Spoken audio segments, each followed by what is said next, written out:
유식학에서 보면은, 유식불교에서 보면은 만법 유식이란 말이 있죠. 모든 게 다 식이라고. 그래서 이제 어제 말씀드렸듯이 뭐 식을 마음으로 볼 경우에는, 그러니까 마음이 뭐냐 할 경우에 이제 일체가 다 마음이다. 이렇게 당연히 얘기할 수가 있죠. 일체가. 또 어저께 말씀드렸듯이 뭐 물질이 뭐냐 할 경우에 일체, 모든 게 다 물질이다. 이렇게 얘기할 수가 있고요.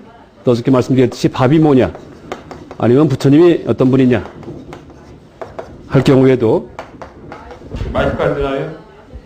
약간 볼륨이 작은가요? 되긴 되는데 뒤에 들리세요? 예. 그래서 이렇게 이제 어저께는 한쪽, 그러니까 절대 긍정의 조망을 쭉 얘기 드렸는데 여기서 이제 보시면은 하나 또 얘기 드릴 게 모든 게 다 물질이에요. 그렇죠? 물질로 보려면 모든 게 다 물질입니다. 일체가 다 이제 이게 유물론이라는 사상이 나온 게 그게 실제 물질로 보려면 다 물질이기 때문이에요. 또 현대 미술에 보면은 현대 미술에서 미술이 뭐냐 할 때 현대 미술에서는 일체가 다 미술이에요. 그러니까 옛날 같으면은 미술이 뭐냐 할 경우에 초상화만이 미술이었는데 나중에 풍경화가 들어가고 서양 미술사에서 나중에 뭐 정물화가 들어갔다가 나중에 인상파라는 게 이제 탄생하죠. 그래서 대충 색깔만 칠해도 이제 미술이에요. 근데 이제 그런 것들이 나올 당시에는 아예 미술의 축에도 못 꼈는데 나중에 미술에 포함시키죠. 그래서 나중에 입체파라고 등장했다가 추상미술, 그 다음에 물감으로만 그리는 게 아니고 막 종이도 달라붙이기도 하고, 그래서 캔버스도 없애기도 하고, 그래서 나중에는 어떻게 됩니까? 움직이는 조각이 나오기도 하고, 그 다음에 요새는 해프닝 이벤트라고 그래갖고 이 화가들이 미술 행위를 하는데 물감을 막 뿌리고서 뒹굴리기도 하고 미친 사람처럼 한 5분간 그런 행동을 해요. 그러면 그게 미술이에요. 그 다음에 백남준의 비디오 아트. 그러니까 일체 미술하는 게 없다 하는 이제 그런 데까지 가죠. 그러니까 미술이 뭐냐 하고 그 미술의 정체를 규명하려다 보니까는 그렇게 되는 거예요. 그래서 실제 그게 근 100년이 걸렸지만은 반의 이치로 본다면 그건 당연한 거예요. 그러니까 미술이 뭐냐 하고 추구에 들어갈 경우는 반드시 미술의 테두리가 해체가 되게 돼 있습니다. 또 음악이 뭐냐 할 경우에도 옛날에는 좋은 음악만 음악이었는데 이제 그 70개 구조가 깨지죠. 쉔베르그인가 한 사람이 50몇 개인가 이제 도입하면서 이 음악에서. 그런데 나중에는 어떤 음악가가 연주회를 열었는데 제목이 3분 33초라는 이제 연주회를 열었습니다. 이 피아니스트인데 딱 무대에 나오더니 가만히 앉아서 3분 33초 있다가는 들어가더래요. 피아노를 안 치고. 그러니까 소리가 안 나도 음악이에요. 그다음부터는요. 그러니까 심지어 소리가 나도 음악이고 소리가 안 나도 음악이고 일체가 다 음악이죠. 그런 식으로 서양 그게 이제 현대의 포스트 모던 해체주의예요. 지금까지 이제 온 게. 그게 왜냐하면은 서양의 근대 합리성, 그러니까 서양의 중세 사회 지난 다음에 이성을 신봉하면서 이성에 의한 합리주의가 계속 따지고 드는 거예요. 따지고 들다 보니까 이게 실제는 불교의 반해와 통합니다. 주지주의. 그렇죠? 지성에 의해서 끝까지 가는 거. 그러다 보니까 주지주의는 반드시 해체를 만나게 돼 있습니다. 그래서 제가 어제 쭉 얘기 드렸던 여러 가지 개념들 깨진 것도 그게 따져갖고 하잖아요. 따져갖고요. 또 부처님도 분별설자. 너무너무 따지는 분이었고요. 원래 인도 불교가. 근데 이제 중국의 불교가 들어오면서 불교가 직관적인 종교처럼 변질이 되죠. 왜냐하면은 한문과 인도 말과의 언어 차이 때문이에요. 한문은 직관의 언어입니다. 직관의 언어. 근데 인도의 산스크리트어, 이것은 또 인도 고대어는 전부 다 인도 현대어도 마찬가지고 이건 분석의 언어입니다. 그러니까 한문은 고리보라고 그래가지고 고리보. 그러니까 언어가 세 가지가 있는데 고리보, 굴절어, 교차어가 있는데 우리나라 말은 교차어예요. 고리보와 굴절의 중간이고 고리보는 한문인데 한문은 물숫자를 쓸 경우에 물숫자가 주어인지 형용사인지 동사인지 이거는 위치에 따라 변해요. 그러니까 역할이 분명하지가 않죠. 근데 이제 영어 같은 경우에는 그 단어의 역할이 변할 경우에 단어 자체가 굴절을 해버려요. 변해버려요. 그러니까 I 하면은 내가, my 하면은 나의, 그다음 mine 하면은 나를 이렇게 되잖아요. 그런 식으로 me 하면은 뭐 mine 하면 나의 것 이렇게 되는데 그게 굴절어입니다. 그러니까 단어 자체가 변하면서 단어의 기능이 이제 정해지는 거. 이게 굴절어고 단어 자체가 변하는 거. 단어는 변하지 않고 위치가 변해가지고서 단어의 기능을 나타내는 거. 이것은 이제 고리보, 한자 같은 거고. 우리나라 말은 조사가 있어갖고 굴절어와 고리보의 중간입니다. 그런데 한자는 직관의 언어예요. 그러니까 단어 하나를 써놓으면 의미가 여러 가지가 들어가 있죠. 그 안에. 단어 하나에. 갈 것자 하나 쓰더라도 이게 뭐 죽었다도 되고 간다도 되고 뭐든 제거하다도 되고 별게 다 되잖아요. 동사도 되고 주어도 되고 이게 직관의 언어죠. 그러니까 실제 한문과 인도 말, 인도 유럽 계통의 언어를 비교할 경우에 어떤 게 우월하고 어떤 게 낫다가 아니고 인도 유럽어 계통은 분석의 언어고 한문은 직관의 언어입니다. 직관의 언어. 그런데 불교가 인도에서 중국에 들어오면서 직관적인 경전만 추출돼 버려요. 싹. 그러니까 논리적이고 분석적인 것은 잘 못 들어옵니다. 논리적이고 분석적인 게 인명학인데 인명학이 인도에서 굉장히 발달했는데 중국에 들어올 때는 짤막한 논술 한 두세 개뿐이 번역이 못 돼요. 현장 스님이. 그것도 짧은 거 한 두세 페이지짜리 거. 그 다음에 그건 손을 놔버리세요. 그러니까 중요한 인명 논술은 하나도 번역이 못 됩니다. 왜? 언어 구조 자체가 다르기 때문에 중국어에서는 논리학이 나올 수가 없는 언어예요. 중국어 자체는요. 그러니까 한문 자체는. 그러다 보니까 우리가 이제 한문을 통해서 불교를 받다 보니까는 불교는 이직관적인 종교구나. 왜? 한문의 그 직관이라는 틀에 의해서 걸러진 것만 우리가 받았기 때문에. 그런데 원래 인도 불교는 분석적입니다. 언어 자체가 분석적이니까. 그래서 이제 또 인도 불교, 인도 언어 자체는 서양 언어와 통하고 또 서양의 주지주의, 분석주의, 합리주의와 통하기 때문에 이제 이 지성에 의해서 어떤 사물의 정체를 추구해 들어갈 경우에는 반드시 해체를 만나게 돼 있죠. 지성에 의해서 불교에서 반야지혜, 해체지를 만나듯이. 그래서 미술이 뭔가 할 때도 마찬가지 일체가 됩니다. 그런데 이제 보세요. 물질이 뭐냐 할 경우에 그런 이제 포스트 모던이 이제 현대의 서양 사람들이 발견한 그런 공이죠. 현대 서양 문화가 공을 발견한 문화예요. 근데 문제는 그 법공은 발견했는데 아공을 모르기 때문에 윤리 도덕이 무너진 거예요. 그러니까 법공을 해체를 했으면은 자기 자신의 이기심, 탐욕, 분노 이것도 해체해야지 돼요. 그게 아공이죠. 그러면은 거기서 동체 대비의 큰 자비심이 나올 수가 있는데 불교는 양쪽을 다 하죠. 법공, 아공을 다 이제 추구하는데 서양 사상은 법공을 알지만은 무아는 모릅니다. 자아가 있는 한도 내에서 그 다음에 관념만 해체해요. 그러니까 해체주의의 선두주자들, 들레즈, 그 다음에 아니면은 미셸 푸코 같은 분들, 이런 분들은 그 실제 삶 자체는 엉망진창이에요. 그러니까 미셸 푸코 같은 경우는 동성연애자의 에이즈로 죽었어요. 그 다음에 들레즈 같은 경우는 해체주의의 선두주자였는데 자기 아파트에서 투신자살했어요. 그러니까 자기 인생과는 관계없는 학문을 한 거예요. 관념만 다 깨버렸지. 이게 공입니다. 그래서 이제 실제 이 불교의 공사상도 위험한 게 있어요. 불교인이라고 해서 그런 일이 일어나지 말란 법이 없습니다. 그게 뭐냐면 바로 공병이라고 얘기를 하고 유식학에서는 악취공, 공을 나쁘게 이해했다, 잘못 이해했다, 나쁘게 잡았다 이렇게 얘기를 하는데 공을 오해했을 경우의 행태가 뭐냐 하면은 막행막식이에요. 그러니까 가치 판단 상실되는 거. 그 실제 수행을 안 했으면 모르는데 수행을 한참 하다 보니까 나중에 자기 딴에는 견성했다고 생각했는데 행동은 엉망진창이에요. 스님인데 술 마시고 선악이 없어요. 절대 그것은 이제 공병이지 올바른 경지가 아닙니다. 그러니까 무의 행 자체는 그게 바로 이제 이 악취공 때문에 빚어진 그런 아주 그 부작용이죠. 그래서 용수보살 중론에도 그것을 경계를 하는데 어딜 보시냐 하면은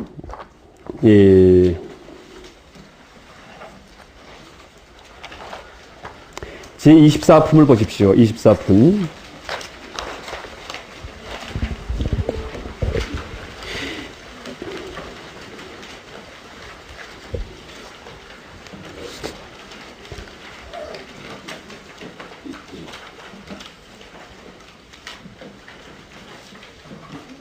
(24-11번) 개성을 보십시오. 왼쪽에 24-11번. 불능정관공 둔근즉 자해 여불선 주술 불선착 독사 이렇게 되어 있죠.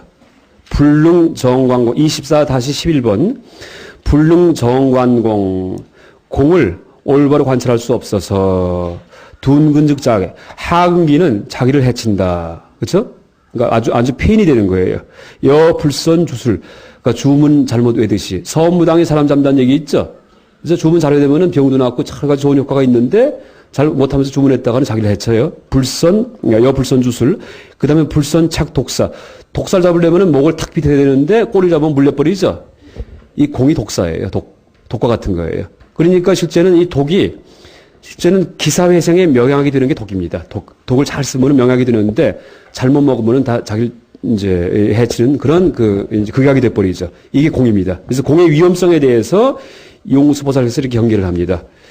또 하나 얘기 드리면은요, 13-8개성일 것 같은데, 그래서 공사상이 지금 쭉 강의를 드리지만은 이게 굉장히 위험합니다. 그래서 잘못 들어가면은.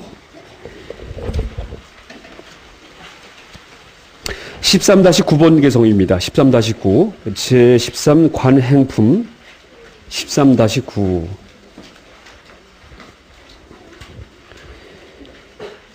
대성설공법 위리 제견고 약부 견유공 재불소불화 이렇게 되어 있죠. 대성설공법, 위리재견고, 약부견유공, 재불소부라. 그러니까 대성인께서는, 위대한 성인께서는, 부처님께서는 공의 진리를 말씀하셨다. 왜 말씀하셨냐면 위리재견고, 각가지 사견에서 벗어나게 하시려고, 각가지 악사견에서 벗어나게 하시려고, 각가지 인생관 세계관에서 벗어나게 하시려고 공의 진리를 말씀하셨는데, 약부견유공, 만일 공이 있다고 다시 그 견을 갖는다면은, 그러니까 공이 있다는 견을 갖는다면은 재불소부라. 어떤 부처님도 구제불능이다. 그런 사람 구제할 수 없다는 얘기예요. 그러니까 공병에 든 사람은 약도 없다는 얘기예요. 약도 없다. 그나마 탐욕이 많고 분노심이 많은 사람, 교만한 사람들은 약이 있어요. 대치법이 있습니다. 근데 공병 드는 사람들은 약도 없다는 얘기죠. 그러니까 불교 공부하다가 피인이 된 분들, 막행막식하는 분들, 이런 분들이죠. 그러니까 실제는 계상이 없다고 할 때 지계바람일, 그러니까 이제 계가 우리의 선악의 기준인데, 그러니까 착한 일, 악한 일의 기준이 이제 계인데, 그 계도 공하다. 당연히 공하죠. 그래서 이제 지계바람일은 계가 공한지 알고서 계상, 계에 대한 집착 없이 계를 쓰는 거예요. 그죠? 근데 이제 그런 경지가 어떤 경지냐 하면은, 그건 엄청 높은 경지입니다. 무슨 얘기냐 하면은, 공자님 나이 70에 종심소욕 불유의 경지예요. 그러니까 지계바람일. 그러니까 계가 공한 경지는. 무슨 얘기냐 하면은, 멋대로 행동하더라도, 종심소욕, 마음에 내킨 대로 멋대로 행동하더라도 부리고, 그러니까 세상 상식에 어긋나는 것이 없더라, 이런 얘기예요. 이게 진짜 공을 하는 사람들의 윤리예요. 그러니까 무해행이라는 것은 바로 그게 무해행이에요. 멋대로 행동해도 진짜 도덕적이에요. 편안하게 행동하는데 어디 가더라도 걸림이 없고. 이게 지계행이지, 계를 파해서, 그렇죠? 막 아무 짓이나 막 하고 아무거나 막 먹고, 이것은 무해행이 아닙니다. 이것은 사실은 막행막식이고, 이것은 공병이고, 독사의 꼬리를 잡은 것이고, 자신은 공을 오해한 것이죠. 그래서 실제 우리가 공을 공부할 때 가장 조심할 것이 이렇게 가치 판단 상실에 빠지는 것. 금강경에 보면은 응무소주 이생기심이 있죠. 그때 아니면 무주상 보시가 있죠. 베풀어도 티내지 말아라. 티가 안 나는 베품이란 말씀을 이제 하는데, 그게 기독교적으로 이제 표현한다면은 오른손이 하는 일 왼손이 모르게 하라, 이런 얘기랑 비슷하죠. 근데 실제 그것도 옳은 말이 아니에요. 원래 무주상 보시의 원래 의미를 갖다가 옳게 표현한다면은 오른손이 하는 일 갖다가 오른손이 모르게 하라, 이게 맞습니다. 그러니까 오른손이 하니까 왼손만 모르는 게 아니고 나도 몰라야지 돼요. 그게 진짜 무주상보시예요. 그러니까 기독교 예수님이 말씀하신, 물론 좋은 말이긴 하지만은 엄밀한 말은 아닙니다. 오른손이 하는 일 왼손이 모르게 하는 게 아니고 오른손 자체도 몰라라는 얘기예요. 그 무슨 얘기냐 하면은 열반경에 보면은 어머니 아버지가 위아들이 있는데 위아들한테 이제 외아들이 다쳤어요. 그러니까 병에 걸렸던지 이런 외아들을 갖다가 얼른 이제 이 간호를 해주고 이제 이 병을 낫게 해주면서 간호를 했는데 이제 그렇듯이 이 남을 모든 중생을 대하는 그것이 올바른 보시예요. 그런데 이제 보세요.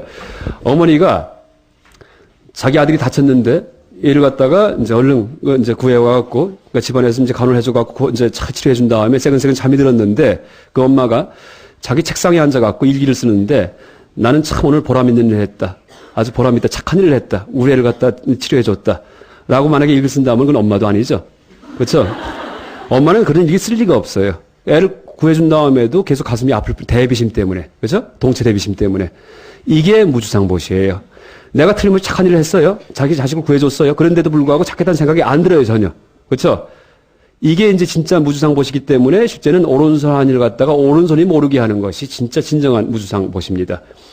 그렇듯이 이제 응무소주 이생기심의 정신이 그때 이생기심은 다 선행이에요. 응무소주, 머무르는 것 없이. 그죠? 티내지 말고. 그러니까 개 같은 경우에도 응무소주 이생기심 해야지 돼. 계상을 정하고서 이거는 개다, 이건 개가 아니다 하고 선을 긋고서 개를 지킬 경우에는 진심, 분노심이 난다 이런 얘기를 합니다. 이건 이제 대지도론에 나오는 얘기인데 이것은 개다, 개가 아니다고 선을 그을 경우에는 개를 어긴 사람에 대해서 화가 난대요. 그러니까 실제 율사스님들 같은 경우는 꼬장꼬장 하신 분들 많이 계시죠? 근데 그게 이제 물론 나쁜 의미가 아니고 이제 좋은 의미에서 이제 여러 가지 역할을 하시지만은 어쨌든 잘못되면은 이제 개가 지게 바람일이 안 되고 지게만 될 경우에 지게 바람일이 안 되고 개가 공하다는 자각 하에서의 지게가 아니고 그러니까 순수히 형식적으로 개만 지키려고 할 경우에는 그때는 분노심이 생길 수가 있죠. 근데 지게 바람이 되면은 개에 정해진 어떤 모습이 없다, 실체가 없다 하는 그런 자각 하에서의 지게이기 때문에 이건 뭐냐면은 무골호인이 되는 거예요. 너무너무 착해지는 거예요. 그러니까는 뭐 개를 덕목을 내가 외울 필요도 없어요. 원래 착하니까. 그죠? 생이지지 해가지고서 낳을 때부터 착해갖고서 이게 지게바람일이에요. 종심소욕 부르고 멋대로 행동해도 전혀 도덕에 어긋나지 않는다. 인욕도 마찬가지입니다. 인욕을 그냥 하면은 인욕일 경우에는 나중에 잘 참는 사람들은 암에 잘 걸려요. 그런 얘기 하죠. 착한 사람 암에 잘 걸린다고. 왜냐하면 아상은 있는데 할 수 없이 좀 힘이 약해서 참다 보니까 속에 병이 생기는 거예요. 그러니까 실제 인욕바라밀은 참을 게 없는 거예요. 아상 없이 그 다음에 남이 아무리 괴롭히더라도 화내지 않는 거. 이게 인욕바라밀이에요. 그러니까 금강경의 가리왕 때 부처님이 할절 신치할 때 아상이 없었기 때문에, 그죠? 사상이 없었기 때문에 분노하지 않았다는 얘기 하잖아요. 인욕 얘기하잖아요. 금강경에 보면은. 아상이 있으면은 그때는 암만 참아도 그때는 안 된다고요. 분노심이 나고 속에 맺히고, 암에 걸리고. 근데 아상이 없을 경우에, 무골 호인이 될 경우에, 이때는 욕을 하더라도 진짜 화가 안 나요. 허허거리고. 이럴 경우에 이제 진짜 그게 인욕바라밀이죠. 그러니까 지기바라밀도 마찬가지고. 자, 바라밀자가 붙는 거하고 안 붙는 게 다릅니다. 그러니까 베품도 그냥 베품만 있을 경우에, 보시만 할 경우에는 하늘나라뿐이 못 해낸다. 이렇게 얘기합니다. 근데 바라밀자가 붙으면 성불하죠. 바라밀이 두 가지 의미가 있는데, 바라밀자가 보살도인데, 바라밀이. 하나가 상구보리, 하나가 하와중생. 상구보리는 법공에 대한 자각이에요. 공함. 베품 자체가 공하다. 무주상. 하와중생은 일체 중생의 행복을 위해서 이렇게 되어 있죠. 하와중생은. 그래서 이 반해경에 나오는 얘기입니다. 반해경에서 이제 바라밀의 의미를 갖다 해석하는데 대품 반해경 같은 경우에 그런데 두 가지 의미가 있는데 하나가 상거보리 정신이고 하나가 하와중생인데 그러니까 베풀더라도 그냥 베푸는 게 아니고 일체 중생의 행복을 위해서 하와중생의 정신을 가지고 또 베풀더라도 베품에 자성이 없다는 그런 조망하에서 베푸는 거죠. 그러니까 주는 자, 받는 자, 주는 물건 세 가지가 다 공하다, 청정하다 이런 자각하에서 삼륜이 청정하다, 세 가지 바퀴가 다 청정하다 이렇게 얘기하죠. 삼륜 청정. 이게 진정한 베품이고 그것은 오른손이 하는 일을 오른손이 모르게 하는 거죠. 왼손이 모르는 정도가 아니고. 이제 이 정도 얘기를 드리고요. 그 다음에 이제 물질이 일체이다. 이렇게 어저께 얘기를 드렸고 마음이 일체가 뭐냐 할 때 마음이다. 이렇게 얘기를 드렸는데 만약에 일체가 다 물질이라면은 이제 가만히 보세요. 일체가 다 물질이에요. 그렇다면은 물질이랄 것도 없죠. 그러니까 물질 아닌 게 있어야지 물질이다. 이런 말이 성립을 하는데 세상 만사에 물질 아닌 게 없어요. 다 물질이에요. 그러면 세상 만사에 대해서 물질이라고 말을 붙일 필요도 없다는 얘기예요. 그렇죠? 물질이랄 것도 없죠. 그러니까 물질이랄 것도 없다. 이게 반야 공관적인 조망이에요. 같은 얘기예요. 물질이랄 것도 없다는 얘기든지 모든 게 다 물질이라는 얘기든지 전부 다 분별을 깨는 그런 같은 작용을 하죠. 기능을 하죠. 또 보세요. 일체가 다 마음이라면은 다 마음이에요. 세상에 마음 하는 게 없어요. 그렇다면은 마음이랄 것도 없어요. 사실은요. 그렇죠? 마음 아닌 게 뭔가 있어야지 아 이것은 마음이구나 하고 마음이란 말이 성립을 하는데 일체가 마음이라면은 이 세상 만사에 대해서 마음이란 말을 붙일 것도 없죠. 그러니까 어떻게 됩니까? 유식불교에서 나중에 일체 유심조 했다가 나중에는 거꾸로 어떻게 돼요? 마음일 것도 없다 이렇게 된다고요. 그러니까 마음법 유식했다가 경식 구망 이렇게 얘기를 하죠. 대상도 없고 식도 없어지는 거죠. 그게 더 한 단계 높은 경지입니다. 근데 일체 유심조 모든 게 마음이라 하는 얘기는 왜 그 말을 한 거냐면은 마음이 따로 있고 물질 세계가 따로 있다. 주관이 따로 있고 객관이 따로 있다. 이렇게 구분을 하고 살기 때문에 그걸 마음 식에 의해서 통일시킨 거예요. 그 분별을 깨준 거예요. 그랬는데 그럼 모든 게 마음이구나 할 경우에는 또 하나의 병이 돼요. 마음병에 걸려버리죠. 그러니까 나중에는 마음이랄 것도 없다. 경식구망이다. 이렇게 얘기를 해버리죠. 그러니까 다른 예를 든다면은, 이제, 유식무경. 오직 마음만 있고,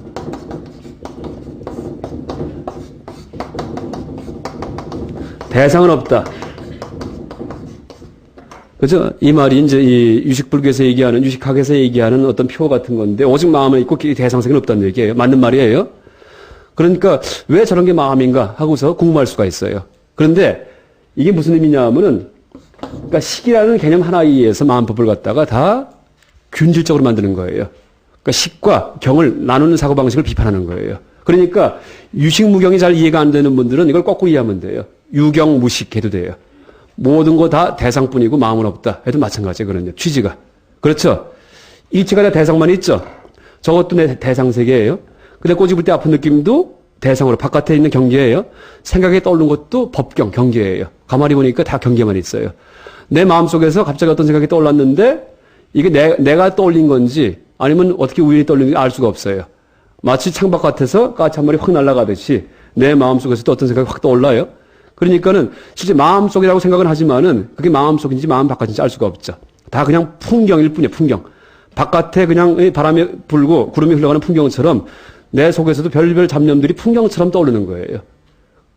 일체가 다 경만 있을 뿐이죠. 경. 대상만 있을 뿐이죠. 그러니까 유경무식. 마음은 없고 다 풍경만 있구나. 풍경할 때 물론 경자 다른 경자지만은 그러니까 이제 대상경자랑 다르지만은 그렇게 생각하더라도 이 유식불교의 취지와 마찬가지입니다. 그래서 주관과 객관을 나누는 사고방식을 주관으로 통일하건 아니면 객관으로 통일하건 마찬가지죠. 그 이 구분법, 이분법, 이제 분별을 버리라는 얘기죠. 다시 말해 불이문할 때 둘이 아니다 하는 것을 알려주기 위해서 식으로다가 통일해버렸건 아니면 대상으로 통일을 하건 그 취지는 똑같습니다. 그래서 만법유식이 이제 식에 의해서 이제 그 모든 걸 해석하는 그런 그 이치인데 그게 잘 이해가 안 되시면은 또 거꾸로 이제 만법은 유경이다. 다 대상뿐이다. 이렇게 해도 상관없습니다. 그 취지는. 이 정도 얘기 드리고요. 또 하나 이제 얘기 드릴 게 지난 시간에 얘기 드렸던 그 이제설, 지인제, 속제. 이것이 유식으로 이제 유식학으로 넘어가면은 삼성설로 바뀌죠. 삼성. 그러니까 변계 소집성, 의탁이성, 그 다음에 그 원성실성으로 바뀌는데 변계 소집성 할 때 이 범어 원어가 빠리깔피따 스바바바 이렇게 되어 있어요. 이게 뭐냐면 스바바가 자성이란 말이 자성이에요.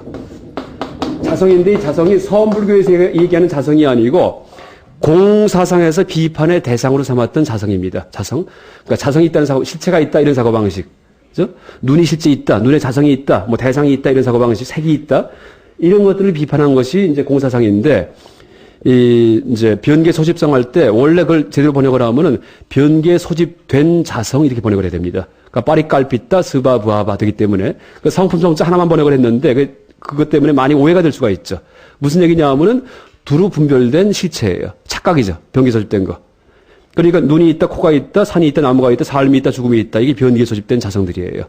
일반 사람들은 다 그런 변계 소집 속에 살고 있죠. 그래서 두루 분별해갖고 머리 굴려갖고 실제 있는지 착각하고 살고 있죠. 이게 변계 소집된 자성이에요. 그러면 원성실성은 뭐냐 하면은 눈이 원래 없구나. 어저께 찾아봤죠. 과거도 없구나. 현재도 없구나. 미래도 없구나. 이게 원성실된 자성이에요. 다시 말해서 완전히 해결된 자성이에요. 그러니까 그건 파리 니스판나 스바바바. 파리 니스판나는 완전하게 니스판 해결된 자성이에요. 뭐냐면 공성이에요. 공성. 그러니까 공성. 그러니까 눈이 없다. 눈이 공성이죠. 눈이 없죠. 그 다음에 코도 없고 사함도 없고 죽음도 없고 과거도 없고 현재도 없고 미래도 없고 시간도 없죠. 어저께 쭉 얘기를 했었죠. 이것이 이거 본래 무일물이구나. 아무것도 없구나. 그렇죠? 각 사물마다 실체가 없다는 것. 그 조망이 바로 원성실성입니다. 원성실성. 원성실성에 무슨 묘한 세계가 있다는 얘기가 아니고 공성이라는 얘기예요. 공성이에요. 그러니까 이제 이 속죄의 세계는 변계 소집된 자성. 그렇죠? 여기에 해당하고 진지의 세계는 원성실된 자성에 해당하죠. 그런데 중관학에서는 양쪽을 매개하는 게 없어요. 속죄 아니면 진제예요. 그러다 보니까 자칫하면 악취공에 빠져버려요. 그러니까 유식학에서 양쪽을 다리를 이어주는 다리를 만들자. 이게 의탁이성이에요. 의탁이성은 다른 것에 의존한 자성이에요. 다른 것에 의존한 자성. 그러니까 변계에 소집된 자성이 실제 있는 게 아니고 다른 것에 의존해서 있구나 이렇게 얘기하는 거예요. 이게 의탁이성이에요. 그래서 예를 든다면은요. 세상에 긴 막대기가 실제 있다. 긴 막대기가. 이렇게 생각하는 거. 이것은 변계에 소집된 자성이죠. 그러니까 긴 막대기의 자성이 실제 있다 생각하는 거죠. 그 다음에 의탁이성은 뭐냐 하면은 긴 막대기를 보니까는 더 긴 걸 가지고 가니까 짧아져요. 더 짧은 걸 가지고 가니까 길어져요. 그러니까 긴 막대기라는 생각은 이것은 짧은 막대기에 의존한 거구나. 짧은 막대기라는 다른 막대기에 의존해서 긴 막대기라는 생각이 생긴 거구나. 이게 의탁이 된 자성이에요. 그 조망이. 다시 말해서 연기된 거. 그러니까 긴 막대기라는 것은 연기된 생각이구나. 연기된 것이구나. 하는 것을 아는 거죠. 그렇죠? 그 다음에 그러니까 어떻게 돼요? 긴 막대기는 원래 실체가 없죠. 막대기가 한번 길어도 언젠가 짧아질 수도 있고 길어질 수도 있고 그러니까 긴 막대기는 실체가 없구나. 이건 원성실성이에요. 그러니까 긴 막대기에 원래 실체가 없다. 이게 원성실성. 긴 막대기가 원래 실제 있다. 이건 변계소집성. 긴 막대기는 짧은 막대기를 비교했기 때문에 생긴 것이다. 이건 의탁이성이에요. 그래서 모든 만법에 대해서 그렇게 세 가지 조망이 가능합니다. 그런데 이제 유식학에서는 그런 그 변계 소집된 자성, 그 다음에 원성실된 자성 공성, 이것보다도 더 중시한 것이 의탁이 된 자성이에요. 그래서 의탁이성에 대해서 상세하게 설명한 것이 바로 유식학의 아레아 연기론입니다. 우리가 체험하는 만법의 세계가 전부 다 아레아식에 의해서 연기된 것이다. 그러면서 아레아 연기론, 의탁이성, 이것을 계속 엄청난 그런 그 양에 의해서 설명을 하죠. 그러니까 유식학은 진제와 속제, 다시 말해 변기소집성과 원성실성, 이것을 이어주는 그 중간 의탁이성으로서의 세상만사의 조망을 갖다가 쭉 알려주는 것이 유식학의 교리다. 그리고 유기타기성은 연기된 자성인데 무엇에 연기된 거냐 하면은 아리아식에 연기된 자성이다. 아리아 연기론이다. 이렇게 이해하시면 됩니다. 아리아식. 이제 이 정도 얘기 드리고요. 그러니까 질문이 이제 또 들어왔는데요. 식물, 같은, 이제 물건, 이런 물, 식물이나 물 같은 거, 이건 생명이 아니다라고 했는데, 우리 몸이 일체 아닌 것이 없다고 하면서 일체 가운데 하나인 자연 또한 생명인 것을, 일체가 생명 아닌 것이 없음을. 그렇죠. 모든 게 다 우리 몸이다 하면은, 다 생명일 텐데, 아니면 초목 성불론도 있고요. 그렇죠. 초목 성불론. 풀과 나무가 성불하는데, 생명이 아닌데 어떻게 성불을 해요? 그렇게 말씀할 수 있죠. 이런 거 어떻게 생각하는지요. 그리고 음악을 들을 때 잘 성장하는 식물을 어떻게 설명하는지요. 이렇게 물어보셨는데, 일단은 당연히 돌도 생명이고 나무도 생명이고 하늘 바람이 다 생명이죠. 근데 그것은 진재적인 조망입니다. 제가 어저께 얘기할 때 생명 아닌 것, 그죠? 육도 이내 얘기한 것은 속죄적인 얘기예요. 그 중생과 부처가 다르고 육도가 다 다르고 여긴 지옥이 절대 아닙니다. 여기는 인간계예요. 그런 조망이에요. 근데 이제 우리 마음이 지옥이다. 아니면 마음속에 육도가 다 있다. 이건 진재적인 조망이에요. 그래서 일체가 다 생명이다 할 경우에는 이제 아니면 거꾸로 얘기하면은 생명이랄 것도 없다. 세상에 생명이 없다. 그렇죠? 그 얘기가 어디 나옵니까? 생명이 없다는 얘기가 금강경에 나오잖아요. 무중생상이 나오죠. 사상 중에 하나가 생명이랄 게 없다는 얘기예요. 우리가 흔히 금강경 외우면서 하던 얘기인데 아상도 없고 중생상도 없고 수자상도 없고 얘기 나오잖아요. 그 중에 중생상이 생명이랄 것도 없다는 얘기예요. 거꾸로. 이게 반의 공간적인 조망이죠. 그런데 거꾸로 이제 뒤집어서 얘기하면은 일체 생명 아닌 게 없다. 모든 게 다 노래를 해요. 달도 생명이고 달도 보살님, 일광보살, 월광보살 어디서 얘기합니까? 화엄에서 얘기하죠.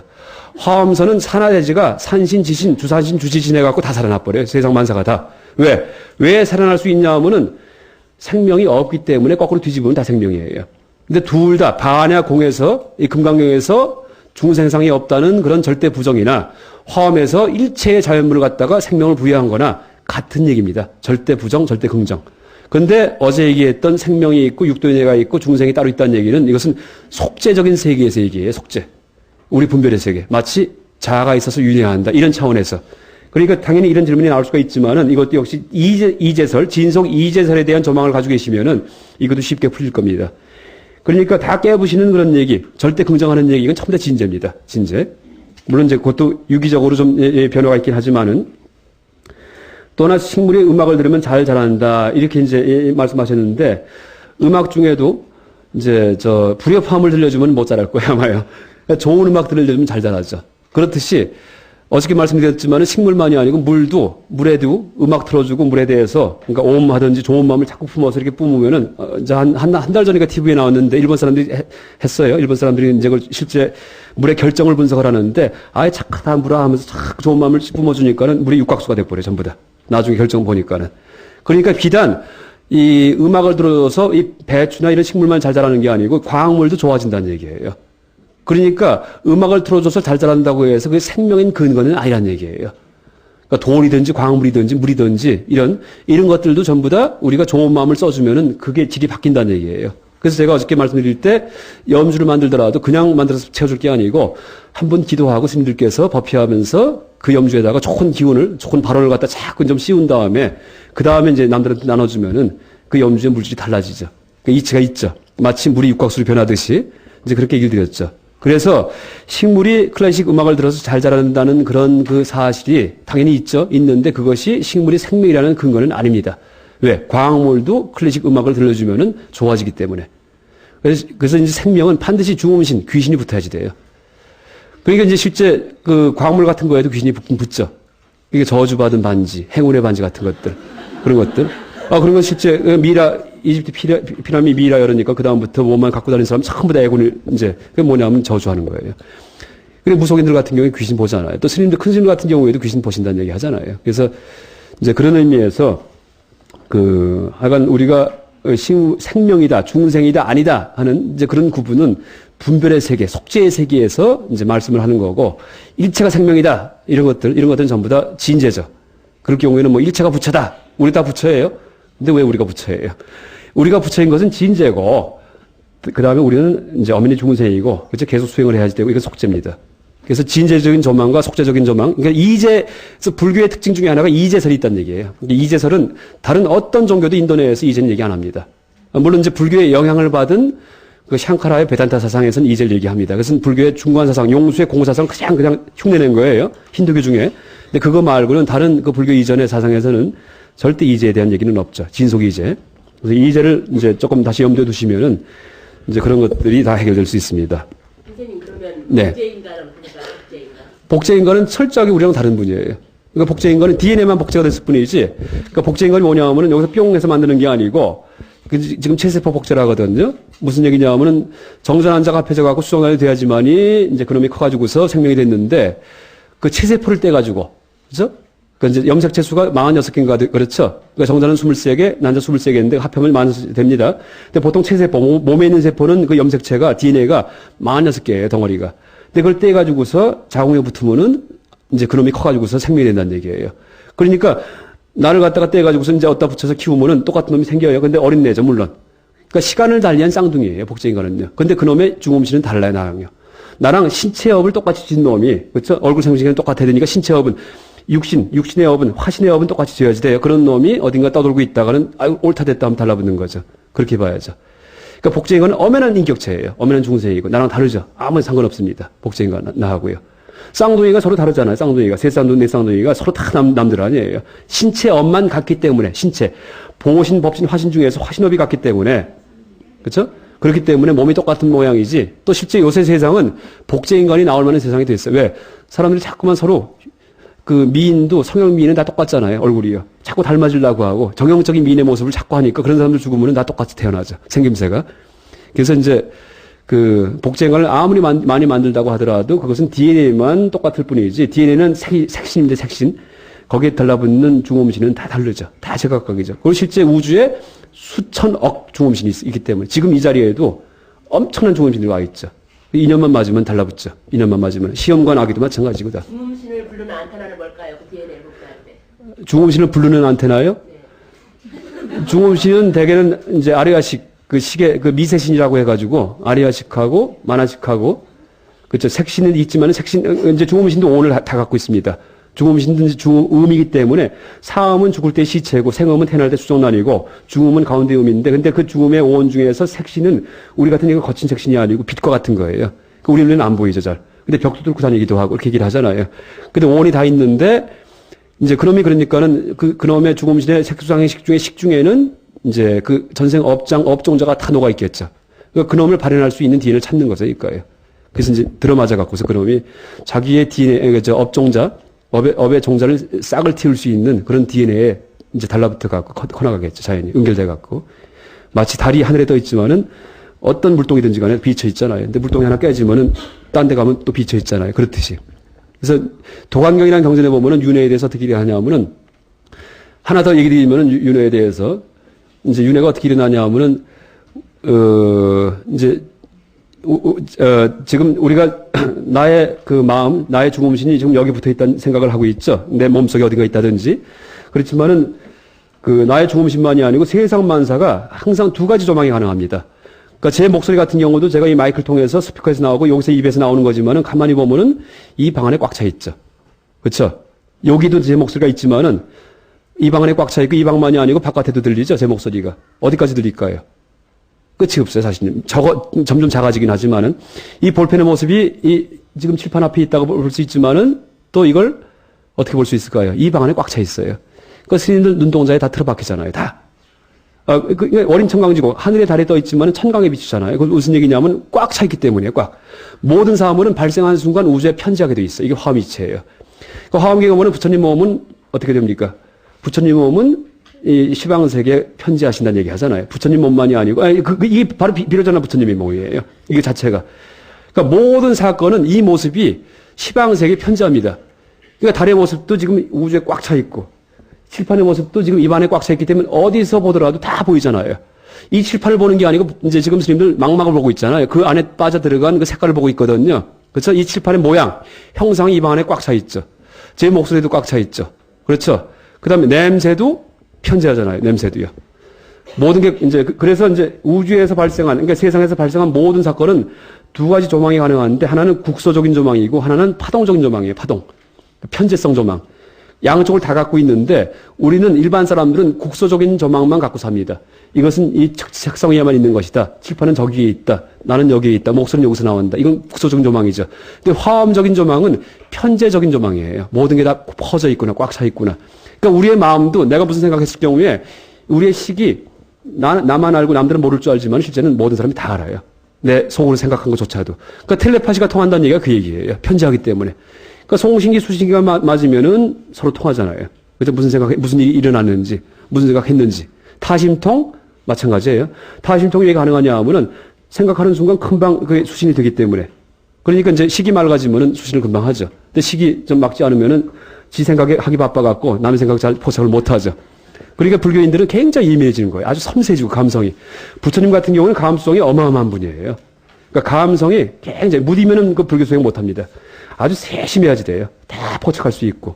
그게 마음이 막다는 얘기예요. 그러니까 거꾸로 이제 불교인, 출가하는 분들이든지 불교 공부하는 분들은 사실 세속에 살면서 마음을 다치기가 쉬워요. 너무 섬세하기 때문에. 감성이 예민하기 때문에. 부처님은 마음을 다친 거예요. 벌레 쪄먹는 거 보고도 마음을 다치고. 이게 대비심이에요, 사실은요. 그러니까 이제 그 마음은 계속 살려가면서 그 다음에 수행을 해야 됩니다. 그래서 이제 그게 더 세심해지면은 더 세밀해지고 할 경우에는 그때는 신통력이 되죠. 그러니까 누구 마음도 다 포착하고, 조금, 어떤 생명체에 대해서도 소홀하지 않고, 누가 조금 마음이 가라앉은 것 같으면은 얼른 와서 또 북돋아주기도 하고, 이런 보살심 나오기도 하고, 이게 이제 부처님 마음이죠. 그래서, 사람의 식조차도, 내가 생각한 것조차도 이게 내 생각 속에서 끝나는 게 아니고 온 우주에 퍼지죠. 그러니까 불교인들의 사회 참여는 뭐 뛰어들어가서 사회 참여하고 뭐 김수환 중형처럼, 물론 그래도 되지만은 실제는 수행하는 거예요. 수행해서 내 식을 맑게 하면은 그게 퍼져요. 다 우주에다. 그러니까 자동으로다가 모든 나라가 다 정화가 되죠. 심청정, 국토청정이 내가 보는 국토만 청정해지는 게 아니고 이 세상에 살고 있는 모든 사람들의 마음이 청정해지죠. 그러니까 우리나라 불교 같은 경우도 만약에 불교의 혁명이 일어나려면은 뭐 조직을 개선하고 이게 아니에요. 나한님들이 한 5분만 나타나면은 나한님들 수행 잘 하셔갖고 그럼 불교가 혁명이 일어나요. 우리나라에서. 그렇죠? 나한님들 5분 만약에 생겨봐요. 나한님들이 수행 잘 하셔갖고서. 스님들 중에. 그러면은, 불교의 대변혁이 일어나죠. 그러니까 수행만 하시는 것이 불교의 사회 참여입니다. 왜? 그분들의 마음의 심파가, 마음의 파동이 다 퍼지기 때문에. 그래서 이제 그 이치가 우주에서 발생한 사건은 모든 게 다 퍼지게 되어 있습니다. 그러니까 지금 이 방안에 보면은 어떻게 됩니까? 그러니까 가시광선, 눈에 보이는 빛들은 못 들어와 있지만은 태양에서 오는 뭐 X선, 자외선, 무슨 전자판 다 들어와 있어요. 이 안에요. 별빛도 들어와 있고. 이 방안에는 무슨 MBC, KBS, 무슨 SBS, 텔레비전, 라디오 전파 여기 다 들어와 있죠. 다이얼만 맞추면 다 들려요. 지금도 되게 엄청 시끄러울 거예요. 근데 우리가 귀가 멀어갖고 안 들리죠. 그 다음에 핸드폰 전파가 1000만 명의 핸드폰을 갖고 있는데 그게 삐리릭 다 울릴 거예요. 그런데 다이얼이 안 맞춰졌기 때문에 못 듣고 있죠. 다이얼만 맞추면 다 듣습니다. 그러니까 이 방안이 엄청 시끄러운 거예요. 이 방안만이 아니고 어떻게 됩니까? 지금 여기서 어떤 한 점을 잡더라도 그 점 속에 모든 전파, 모든 모양, 모든 소리, 모든 냄새가 다 들어와 있죠.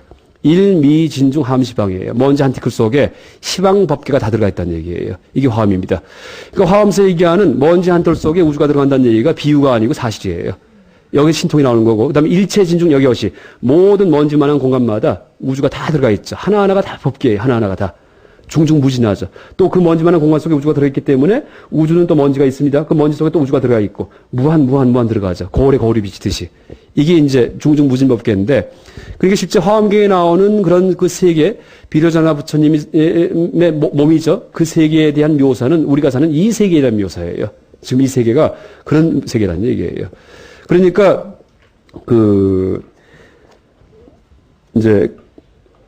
지금 이 자리에 온갖 중음신의 식이 다 와 있고요.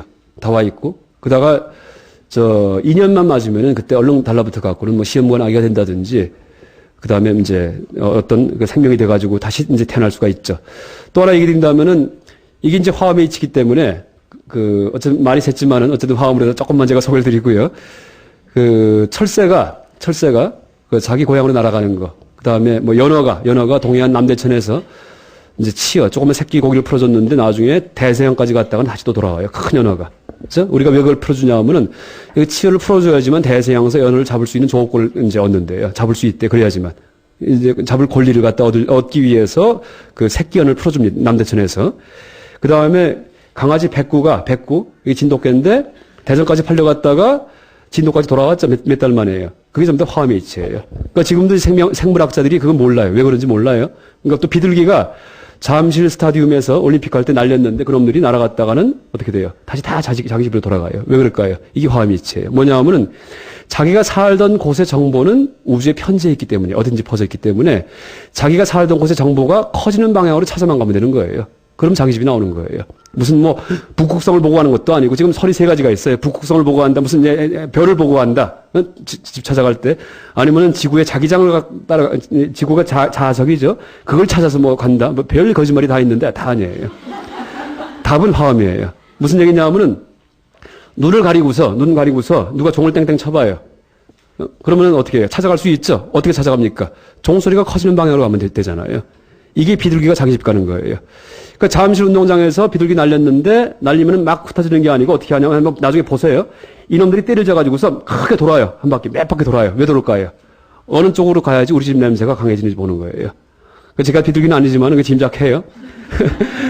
그러니까 그 다음에 북쪽 가면은 흐려졌다가 남쪽 가면 진해져요. 그렇죠? 그러니까 우리 집 냄새 하나만 맡는 게 아니고 우리 집 냄새 만약에 집이 부산이라면은 그 다음에 부산 냄새, 경상도 냄새, 그 다음에 남쪽 냄새 정도 한 네 가지 정도 냄새만 기억을 하고 있으면은 일단은 돌면서 남쪽 냄새부터 찾죠. 남쪽으로 갔다가는 경상도 냄새 찾죠. 그 다음 갔다 부산 냄새 찾죠. 그 다음 우리 집 냄새죠. 들어가잖아요. 쏙 들어가잖아요. 한 3일 만에. 그러니까 비둘기, 연어도 마찬가지고 연어도 바다 냄새가 동해안 냄새, 남대천 냄새, 그 다음에 일본 앞바다 냄새, 태평양 냄새 이 정도만 기억하면은 남대천까지 온다고요. 점점점 그 정보가 커지는 방향으로. 그러니까 눈 가리고서 종 땡땡땡 치면은 잡잖아요.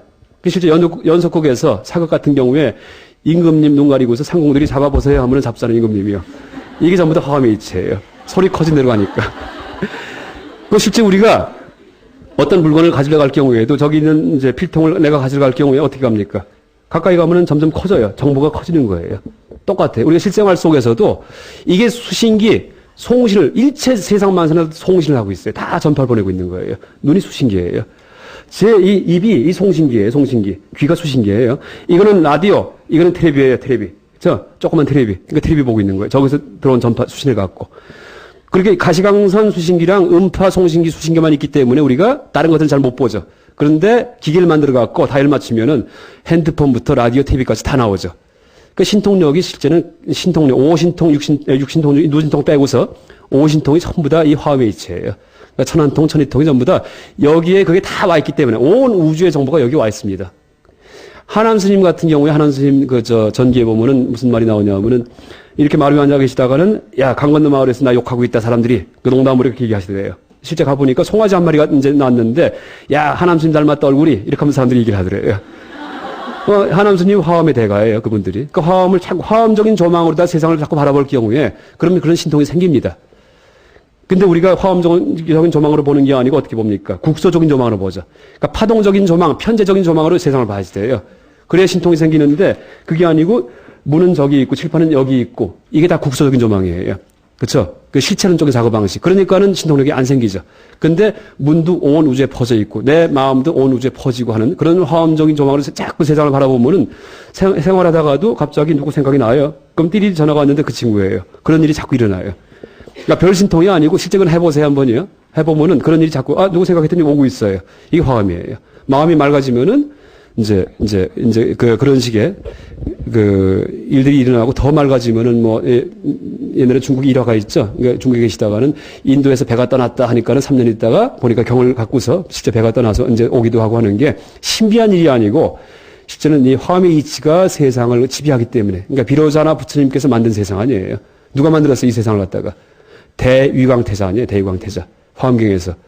화엄경의 비료품에 보면은 대위광태자 나오잖아요. 그래서 그분이 물론 수백억 급 전 분이지만은 이분이 이제 보살행 선을 한 다음에 온갖 불국들 다 관람을 해요. 그 다음에 이제 그 생김새를 갖다 다 이제 배워요. 만드는 방법까지.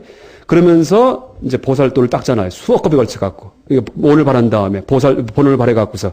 그래서 디자인한 세상이 바로 이 세상이에요. 근데 어떻게 디자인했냐 하면은 모든 먼지 속에 우주가 다 들어가고 이렇게 디자인한 거예요. 어딜 보더라도 다 부처님 말씀이 다 들어가고 그래서 들지고 하는 화엄경에 나오는 그런 시편연기의 세상은 그 대위광태자가 디자인 하셔갖고선, 그 다음 디자인 한다면 어떻게 되셨어요? 그분이 몸이 돼버렸어요. 이 세상에. 그래서 우리는 그 털구멍에 사는 거예요. 그러니까 이 무량수경에 나오는 극락정토는 누가 디자인했을까요? 그는 48원에 나오듯이 무량수경에 그 법장 비구 스님께서, 그렇죠? 원을 발해갖고, 그 다음에 만드신 나라예요. 그분의 업력 가지고서. 무슨 조물주 같이 만드는 게 아니고 업에 의해서 만들어진 거예요. 그러니까 무량과 업을 닦은 거죠, 그분이. 그 다음에 그분은 거기서 설법을 하세요. 키가 엄청나게 크세요. 관세음보살님이 80억 나이터 유수의 키를 갖고 계시는데, 그러니까 이게 관무량수경에 보면 나옵니다. 이제 그 키가 지금 우리가 사는 우주가 150억 광년인데, 빛의 속도로 150억 년을 가야지만 한 바퀴 도는데, 그 크기가 계산을 해보니까 관세음보살님의 세포 하나 정도뿐이 안 됩니다. 세포 하나. 근데 그분보다 한 8,000배 되는 분이 이 아미타 부처님의 몸의 크기예요. 이분이 설법하세요. 극락에 가면은. 그러니까 극락정토는, 그러니까 수정으로 된 연못에 뭐 보석나무에 엄청나게 화려한데, 근데 이 아미타 부처님이 이렇게 딴 데 계시죠. 다른 데.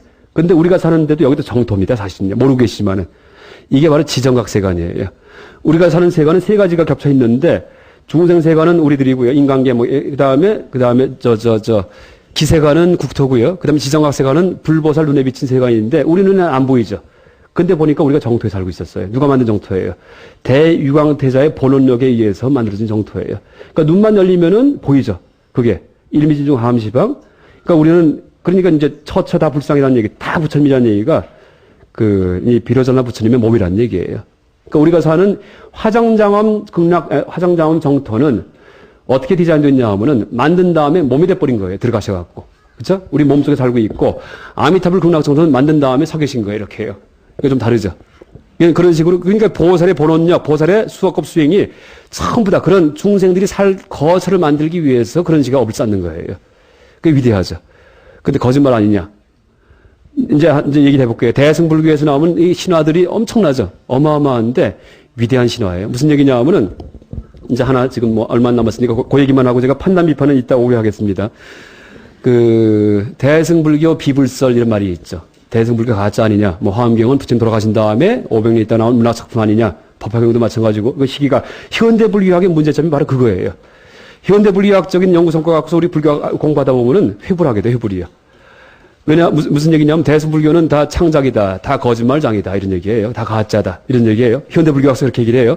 인도불교에서 공부를 해보세요. 대승불전 중에 금강경은 기원전에 생겼다 뭐 이렇게 얘기를 하죠. 그게 무슨 얘기예요? 무서운 얘기예요. 다 거짓말이라는 얘기예요. 그 다음에 12연기설 중에서 태생학적인 연기설, 12연기설 해석은 후대의 아비들만 논사들이 만든 조작이다 이렇게 얘기를 해요. 그러니까 옛날 스님들은 다 거짓말장이고, 그 다음에 경전은 다 조작이고, 그 다음에 원효 스님께서 금강삼미경을 갖다 찬술한 다음에 금강삼미경에 대해서 주석을 붙이셨다 이렇게 얘기를 해요. 야나기다 세이잔. 그 뭐냐? 원효는 큰 사기꾼이에요. 우리가 왜 그런 불교를 합니까? 그러니까 현대불교학이 인문학적 불교학인데, 그러니까 칼갈이 불교를 해쳐놓는 거예요. 다 그냥 죽여놓는 거예요. 그러니까 난도질 하는 거예요. 다 죽어버리죠. 근데 실제 불교는 신앙이기 때문에, 그러니까 기독교 같은 경우도 그렇게 난도질을 당합니다. 예수 가짜 동정녀 말이야, 다 거짓말이 하는데, 기독교는 조직 신학이라는 게 있어요. 시스테마틱 테올로지. 이게 신앙책을 구성을 해요. 기독교 신자들. 그러니까 예수 동정녀 잉태설, 그 다음에 구원설, 대속, 최후 심판, 뭐 이런 것들 있죠. 몇 가지 이 교리는 절대 움직이지 못해요. 그 다음에 그 교리 체계에 의해서 신앙 활동을 하는 거예요. 이게 기독교의 조직 신학이고, 모든 전 세계 기독교인들이 막 눈물을 흘리면서 감동하는 게 그 조직 신학이에요. 근데 불교도 과거에 그런 불교학이 있었죠. 뭐예요? 종학이요. 종학, 교상판석. 이런 것들이 있었는데, 현대 불교학에 이게 등장하면서 서양 사람들이 불교 신자도 아닌데, 불교하고 갖고 노는 거예요. 이 얘기도 했다, 저 얘기도 했다. 좀 특이한 얘기를 할수록 또 각광받아요. 위대한 학자가 돼버리고. 괴상한 얘기를 할수록. 옛날 걸 회부를 할수록 더 각광받아요. 이게 현대 불교학이에요. 그러니까 실제 지금 현대 이제 우리가 다시 불교가 일어나기 위해서는 다시 시스테마틱 묻돌로즈를 갖다 구성을 해야 돼요. 그러니까 현대적인 종학이죠. 그러니까 신앙으로서 불교를 다시 건립을 해야지 돼요. 그러면서 저는 이제 그 대표적인 예가 티베트 불교 같은 경우는 보리도 자제론, 이 신앙 불교학이에요. 그러니까 사람 향상 체계, 심성 향상 체계예요. 그럴 경우에는 어떤 불경이 진짜인지 가짜인지 아무 문제가 안 돼요. 심성의 단계에 의해서, 그렇죠? 거칠은 심성부터 미세한 심성까지 그걸 조종해주는 이제 그런 단계에 의해서 불교를 가르치기 때문에 초보 단계 심성 수행하기 위해서는 다른 종교도 쓸 수도 있어요. 다른 종교 경전도 들어와도 돼. 상관없어요. 그 다음에 점점 올라가다 나중에 반야지혜까지 가면서 불교가 들어가죠. 그런 식으로 이 신앙 불교학을 새로 구성을 해야지 돼요. 그러니까 기독교가 마치 조직신학에 의해서 신앙활동하듯이, 그렇죠? 조직신학 신앙이 있듯이. 그래서, 그러니까 이제, 그러면 이제 다시 얘기한다면은, 그러면 이제 대승불교 가짜 아니냐 얘기를 하는데, 그럼 보세요. 그러니까 진짜 불교가 뭔지 한번 찾아보죠, 우리가. 자, 그러면 아함경이 진짜일까요? 아함경이 글로 써진 게 언젠데요? 돌아가시고 나서 한 600년 있다가, 구전되다가, 니까야랑 또 달라요. 아함경 중에는 증일아함경 같은 경우에는 보살사상에 들어가고 많이 변질되어 있다는 얘기를 해요. 뭐가 진짜예요? 까도 진짜 안 나와요. 그러니까 진짜 불교가 있다는 것은 환상이에요, 그거는요. 그렇죠? 그러니까 불교는 양파 같은 거, 양파예요. 껍질 까봤자 없어요. 양파가 끝에 없다는 얘기의 의미 양파가 아니고 양파는 뭐 먹고 살아요? 껍질 먹고 사는 거예요. 껍질 먹고 산다는 의미에서 양파예요. 내가 본 껍질이 있으면 그게 나한테 가장 맞는 불교예요. 그리고 불경 중에서 가장 위대한 불경은 우리나라에서 만들어진 가짜 위경이에요. 이 가장 위대해요. 천수경이에요. 천수경이 편집된 지 얼마 안 됐어요. 근데 한국 사람 심성을 가장 잘 향상시킬 수 있는 그런 경전이에요. 그건 기독교도 마찬가지예요. 동정녀 말이야. 다 거짓말이에요. 다 신화예요. 근데 그 신화가, 가짜 신화가 인간을 개조시켜요. 술, 담배 다 끊게 만들고, 교회 다니면은, 그렇죠? 그거 믿고 나서. 그런데 더 황당한 가짜는 뭔지 아세요? 힌두교예요. 힌두교 보세요. 신이 수천인데, 하누만, 원숭이 신이에요. 이 신은 한 발로다가 스리랑카에서 인도까지 이렇게 건너가요. 몸이 엄청 크기 때문에. 근데 이제 어떤 상징이냐 하면은, 충성과 노동의 상징이에요. 항상 총복스럽게 일을 해요. 그러니까 라마라는 이 지속의 신이 있는데 라마 신, 비슈누 신의 이제 이 충복인데 그 부인이 있는데 그 부인을 구출해 와요. 적들한테 잡혀간. 이게 이제 원숭이 신인데 힌두교 원숭이의 사원에 가면은 그 신한테 꽃을 바치면서 기도를 하고 눈물을 흘리면서 또 가네빠띠, 가네샤라는 신이 있어 힌두교에 얼굴은 코끼리 얼굴에 몸은 사람 몸이에요. 근데 왜 그렇게 됐냐 하면은 아버지가 시바예요, 시바. 시바는 이 우주 파괴의 신인데 잠을 자는데 이 아들이 막 시끄럽게 굴어요. 잠을 깨워서 목을 땡하게 잘라버려요, 이 아버지가. 그러니까 어머니가 울면서 좀 살려달라고 하니까는 벌써 목은 잘 떨어졌어요. 없어요. 그 지나가던 코끼리 목을 딱 잘라서 붙여버려요. 그러니까 코끼리 얼굴에 사람 몸이에요. 이게 가네빠띠예요. 힌두교 신자의 반 정도가 그 가네빠띠를 제일 좋아해요. 이걸 섬기고. 다 가짜예요. 신화예요. 그러면서 여러 가지 힌두교 옛날 얘기들이 있는데 바가바드 기타든 다 신화인데 그 힌두교 신화에서 위대한 20세기 성자 마하트마 간디가 나왔어요. 그렇죠? 무슨 얘기냐 하면은 다 방편이에요. 그러니까 불교 얘기할 때 제가 방편 얘기했죠. 그러니까 이제 방편이 속죄고 이제 말씀에 의한 것들. 그러니까 부처님 설법은 전부 다 방편이에요. 무슨 얘기냐면 전부 다 가짜라는 얘기예요. 다. 한 말씀도 부처님 말도 한 말이 없어요. 그러니까 단 한마디도 제대로 된 말 하지 않았어요. 45년간 한마디도 하지 않았던 말씀이 그런 의미일 수도 있습니다. 그러니까 인간이 그 말씀을 통해서 어떻게 개조되느냐가 중요한 거지 사실이냐 아니냐 이건 중요하지 않습니다. 그러니까 대승이 위대한 거예요. 그러니까 화엄신화 같은 경우에 우리가 살고 있는 이 세상인데 이런 물리적인 세상인데 이 세상에 대해서 이 세상 구조에 대해서 일미진중 하암시방 저 부처님 설법하시는 얘기 모든 곳에서 불교를 얘기하고 있다 하는 그런 신화 구조를 갖다 창출한 그분은 아주 위대한 분이에요. 기독교의 창조를 보세요. 신이 6일 동안 세상을 만들고 일주일 때 쉬었다. 나를 믿지 않으면 어쩐다 저쩐다 얘기 나오죠. 그걸 믿어갖고 인간 심성이 어떻게 되겠습니까? 배타성만 생기고 남 미워하고 다른 종을 미워하고. 그러니까 신화는 신화지만은 그 신화는 믿음은 생기게 하는 신화지만은 남을 증오하게 만드는 신화예요. 근데 화엄의 신화를 보세요. 화엄의 신화. 엄청나 이거는요. 이거는 자비의 신화하고 보살도가 나오죠. 이런 국토를 만들려면 우리가 얼마나 수행을 해야 됩니까? 이런 국토를 갖다 내가 보살행을 수억 급 닦아갖고 하려면은. 그러니까 무한 정진하게 만들어주는 신화하고 보살행 때문에 그 다음에 이 온 우주에서 연기법을 설하는 그런 이제 이치를 갖다가 얘기해주는 신화하고. 그러니까 이제 그 대승 신화는 인간을 개조하는 그런 위대한 양파 껍질이라는 얘기예요. 그런 의미에서, 그죠? 어차피 불교 정체 찾을 경우에는 못 찾는다고요. 그러니까 양파 껍질 쓸 경우에는 양파 맛을 보죠, 그때는 진짜. 이제 그런 의미에서 이 대승불교든지 현대 불교학의 잘못된 점을 우리가 시정할 수 있습니다. 여기까지 얘기했습니다. 네.